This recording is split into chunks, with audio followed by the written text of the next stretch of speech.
Bonjour et bienvenue dans mon journal de lecture. Aujourd'hui, à la Terre, un reportage littéraire de Marin Fouquet. S'installer paysan, se battre avec les champs. Dans une collection qui s'appelle 21 bis.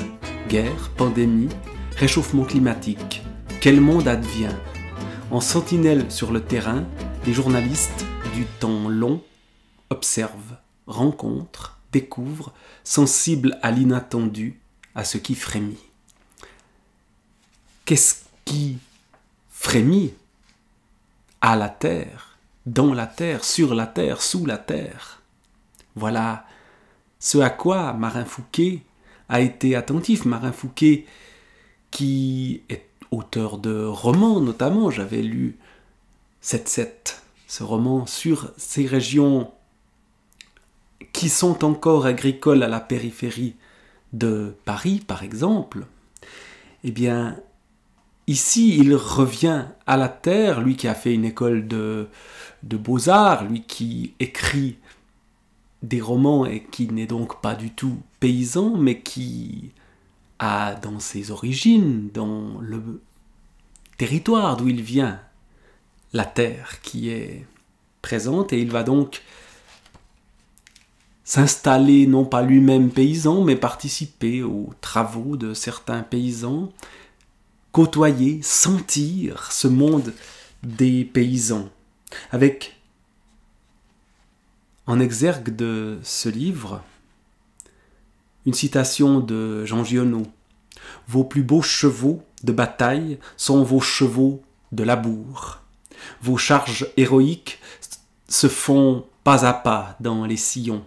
Votre bouclier a la rondeur de toute la terre. » Un extrait de la lettre aux paysans sur la pauvreté et la paix, de 1938.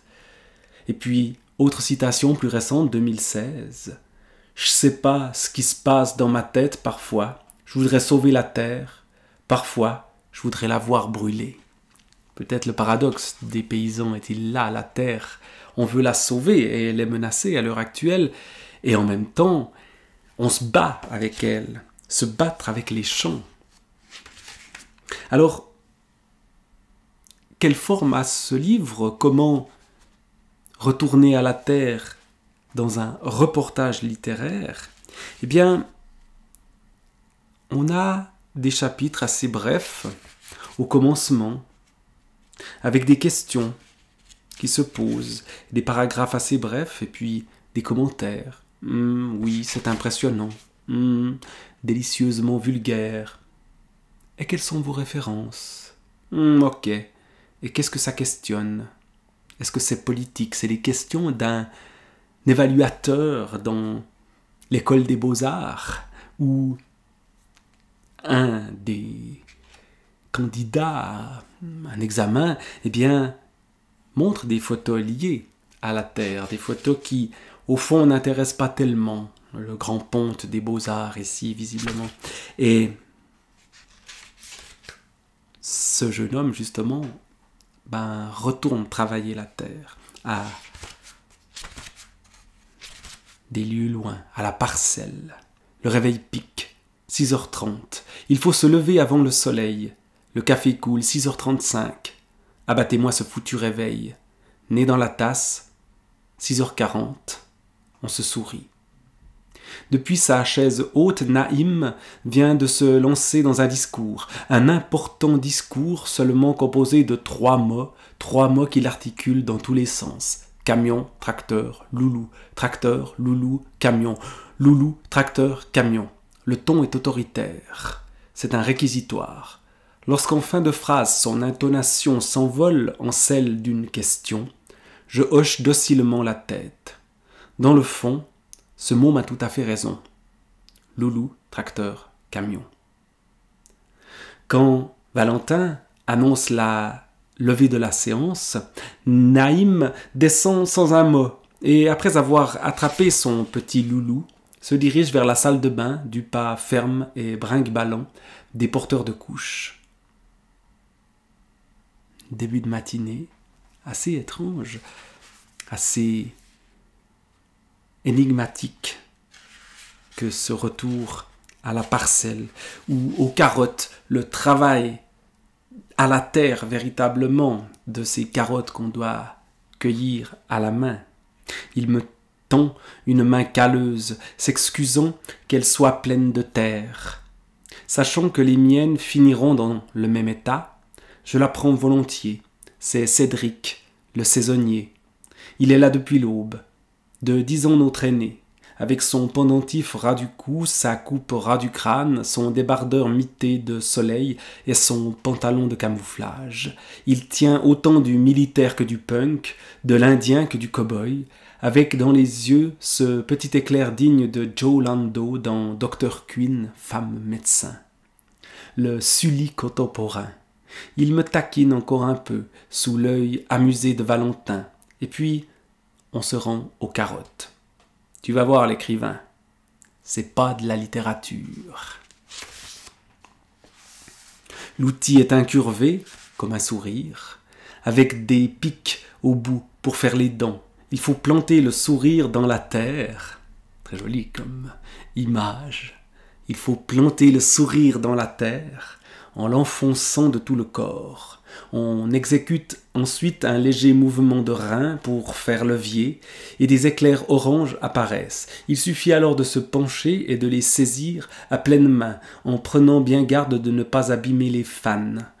On jette sur le côté les creusés par l'outil, les pourris ou les rangés par les taupins. On regroupe ensuite les bonnes par bottes de 7 avant de leur passer un élastique qui claque sur les doigts. Et puis, on recommence. Voilà, il me tend l'outil. C'est une chasse au trésor, gagnante à tous les coups. J'ai les mains dans la terre et le petit môme au fond de moi qui exulte. Valentin me laisse avec Cédric, il doit se rendre au chou. Certains l'inquiètent. La monotonie et la banalité de ce travail-là et en même temps ce que ça a de chasse au trésor, ce que cela procure de tout à fait exaltant. On cherche ce qui nous nourrira. Mais il y a la pénibilité, il y a la difficulté de ce travail. Il y a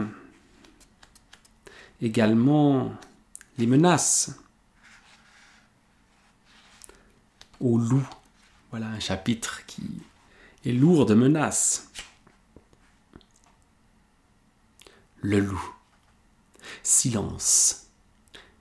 Islem dit le loup comme on dit la haine, comme on dit l'amour, la calasse, comme un ennemi unique et juré, Némésis. Ou bien pour oublier qu'ils sont des centaines. J'essaye de lui expliquer, comme je les trouve beaux, à quel point ils sont classe, que petit j'étais ce genre de môme à avoir dans sa chambre le poster d'une meute, tous allongés sur des rochers, une sorte de peinture sous substance hallucinogène, avec cascade et rayons de lune. Même que dans le fond, on fait la même chose que lui, puisqu'on bouffera les agneaux. Grave erreur. D'un coup, ses paupières s'ouvrent. Des herses. Attention. Il y a des sujets qu'il vaut mieux aborder avec des pincettes. Aux mains. Il y a évidemment les mains. Aux chiens. Aussi. Je regarde l'eau ruisseler sur mes mains. Elles sont striées de terre. Belles scarifs à rendre jaloux un suicidaire. Une fois tout à fait propre, la boue ne colmate plus rien et du sang perle dans ma paume. Peut-être que c'est ça, l'agriculture, en venir aux mains avec la nature. Peut-être qu'elle n'a pas de réponse à nous donner. Oui, peut-être que la terre n'est pas une lampe de génie, mais juste un ventre à caresser. La terre pour apaiser la colère. Pas le temps de jouer au philosophe. On m'attend dans l'autre serre. Et on parcourt ainsi ce monde paysan, ce travail dans ce qu'il a de plus concret, mais avec ce regard littéraire et les mots qui viennent au fond donner sens ou interroger le sens de cette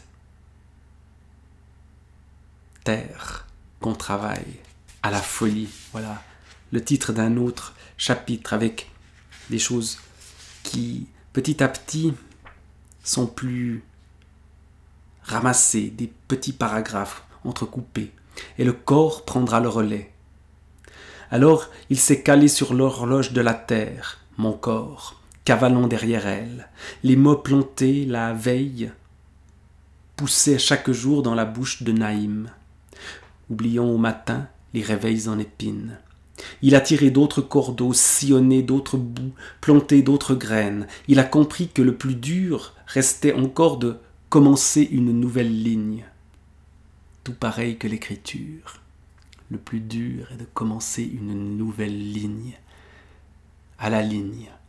On pense, dans un autre type de travail, au livre de Joseph Pontus, à la ligne feuillet d'usine. On aurait un à la ligne feuillet de chant, ici peut-être aussi, tout pareil que l'écriture.